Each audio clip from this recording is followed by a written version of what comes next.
Good afternoon, dear students. Today is 28th October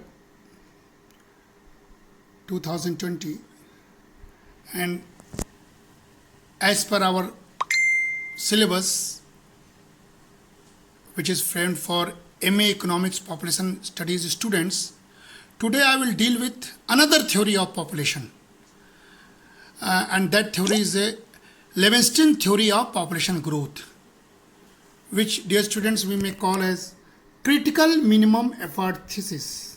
And if you will recall, you might heard or you might learn or you might studied this theory in development paper also. So this is a very important theory of population which linked with the economic growth and per capita income. So let's start the theory.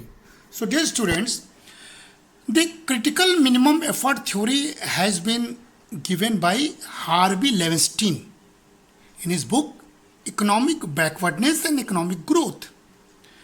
This theory relates to overpopulated and underdeveloped or developing nations such as India and Indonesia.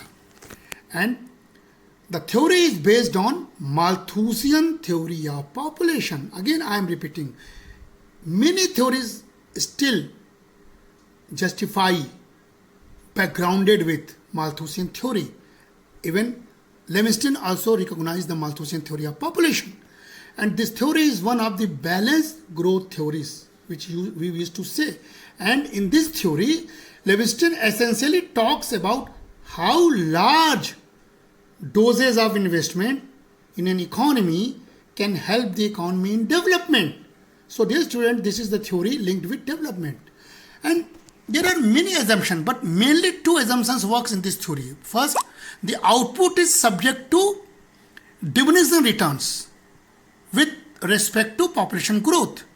And second, population growth is a function of per capita income, and rate of investment is a function of per capita income. So both assumption shows that Liebenstien tries to focus on economic development or to raise concern to raise about the per capita income. So there are many points to be discussed. Liebenstien says that for every disturbance, no matter how large it is, the long run population growth effects will be more significant than the effects of induced investment. अब ध्यान दीजिए, आज Covid के दौर में ये disturbance का दौर है, ग्लोबल इकोनॉमिक डिस्टर्बेंस का दौर है. भारत में भी आज सीतारमन हमारे वित्त मंत्री ने कहा कि हम जीरो ग्रोथ रेट हो सकते हैं, माइनस ग्रोथ रेट हो सकते हैं, क्योंकि कोविड की वजह से इकोनॉमी डिप्रेस्ड हो गई है. लेकिन अल्टीमेटली केवल इन्वेस्टमेंट से नहीं इसकी भरपाई होगी, बल्कि पॉपुलेशन ही इसका इलाज होगा, स्किल्ड लेबर ही इसकी इलाज होंगे, ह्यूमन कैपिटल ही इसकी इलाज होंगे.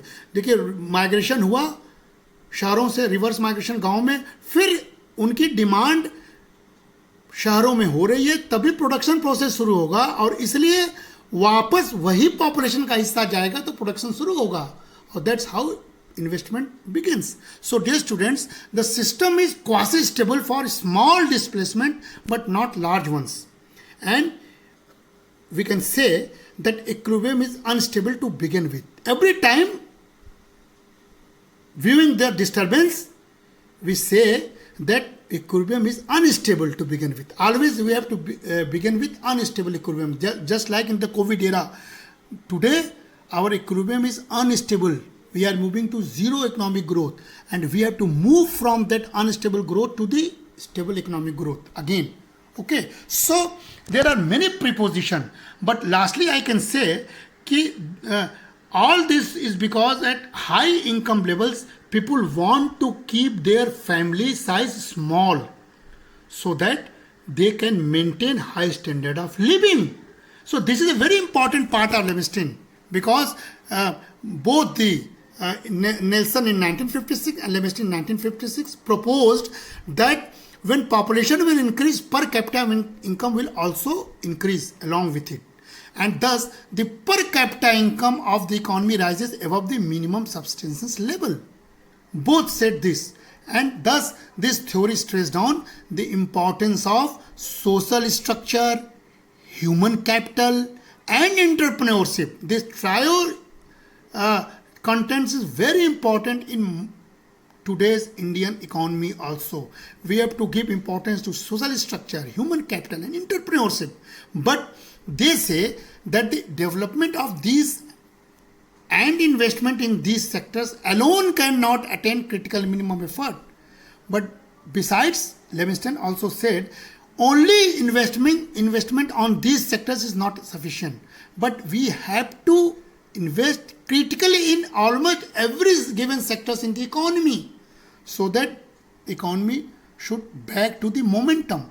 So this is one figure which Liebenstien used to say primarily, that y-axis is a per capita income, x-axis is a population growth. You can see as population growth is growing, per capita income is decreasing. You can see the blue line from highest to lower point.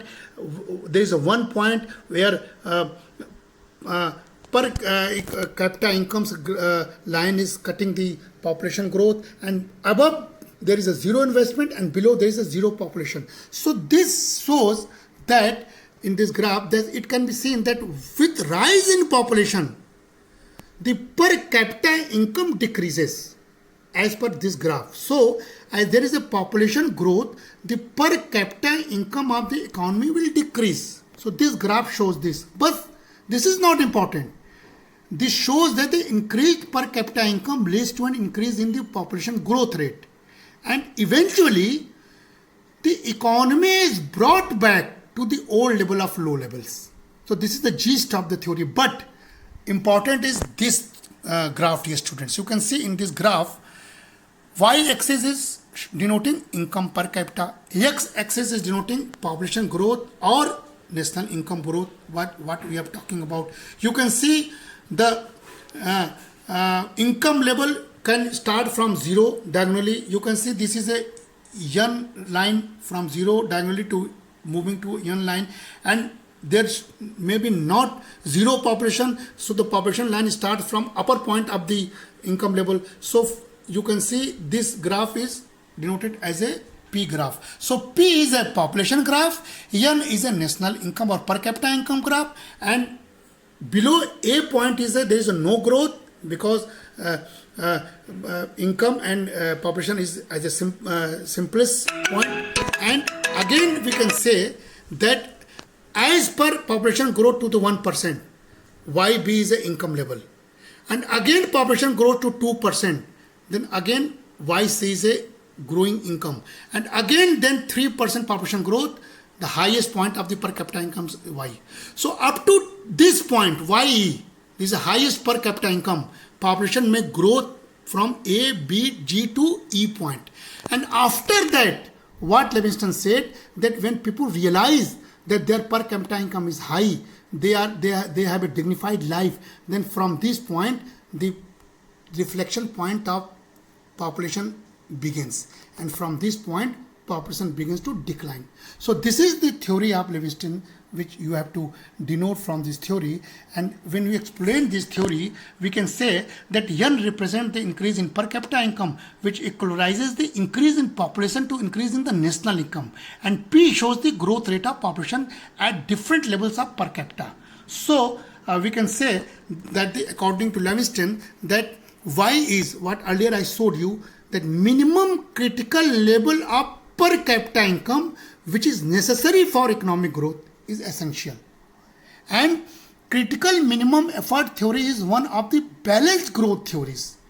It talks about how a minimum amount of push is required by an economy for it to be set to the path of development. So this push can be in the form of investments. So dear students, the minimum amount of effort that is required is a critical for the economy to move towards development. Hence this theory is called as critical minimum effort. इसलिए आज भारत में हर क्षेत्र में कुछ न कुछ investment need of the hour है अगर आपको इकोनॉमी रिवाइव करना है. 21 लाख करोड़ का जो आत्मनिर्भर पैकेज कोविड काल में दिया गया है, उसमें देखिए प्रायोरिटी तो गरीबों को दिया गया है, लेकिन सुविधाएं एमएसएमई से लेके टॉप इंडस्ट्रीज को दिया गया, सो दैट सभी सेक्टर धीरे धीरे ही सही, लेकिन अनलॉकडाउन फेज में देखिए अब धीरे धीरे सुधरने लगे। तो क्रिटिकल मिनिमम एफर्ट जो है पॉपुलेशन को भी कंट्रोल करता है, इकोनॉमी को भी बूस्ट करता है। So because of the high population in under developed countries, the capital accumulation and labour supply are not sufficient to increase in the per capita income. इसलिए भारत जैसे देशों में सिर्फ कैपिटल एक्यूमुलेशन और लेबर सप्लाई ही per capita income को नहीं बढ़ाता है, बल्कि तमाम फैक्टर्स और हैं जिसके वजह से हम ये ग्रोथ की बात करते हैं। सो it is necessary that the initial investment levels are sufficiently above a minimum magnitude.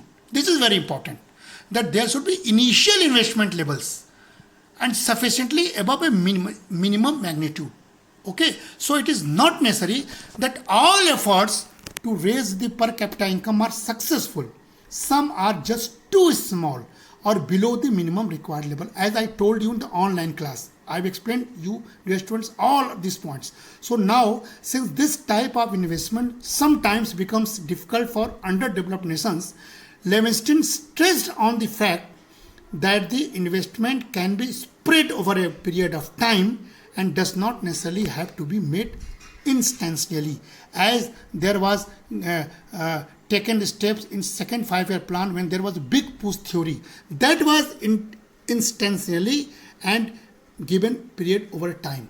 So this Liebenstien theory is better than that big push theory. So the main idea of the Liebenstien theory is that the vicious circle needs to be broken, and this is very important as per we are talking about Indian economy also, that the vicious circle needs to be broken and the per capita income should increase at any cost.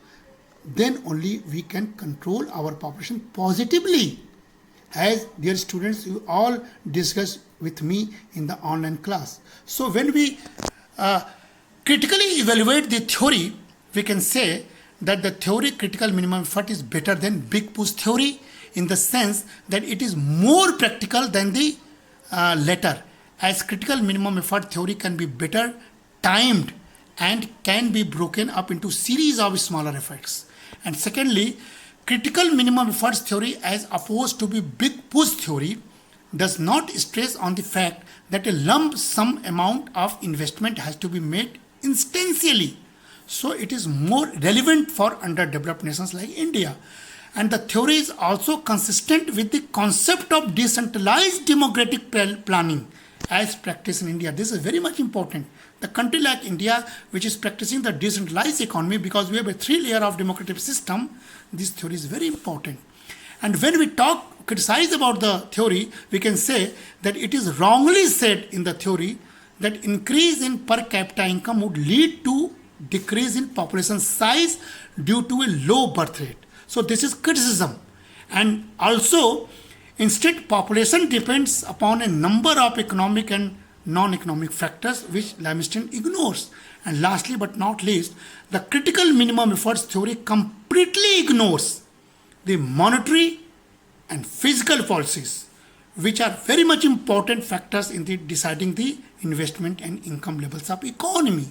So dear students, this is how you have to read the Liebenstien critical minimum theory. And there is also another theory which you have to read, and that theory is called as Liebenstien's motivational theory, in which Liebenstien used to say that there should be motivational factors for the decreasing of the population, and that Liebenstien say as a consumption utility, as a production utility, and as a security utility. All this I have already explained in the online class. So you both theory you have to compile as one and attempt in your examination. Thank you and take care.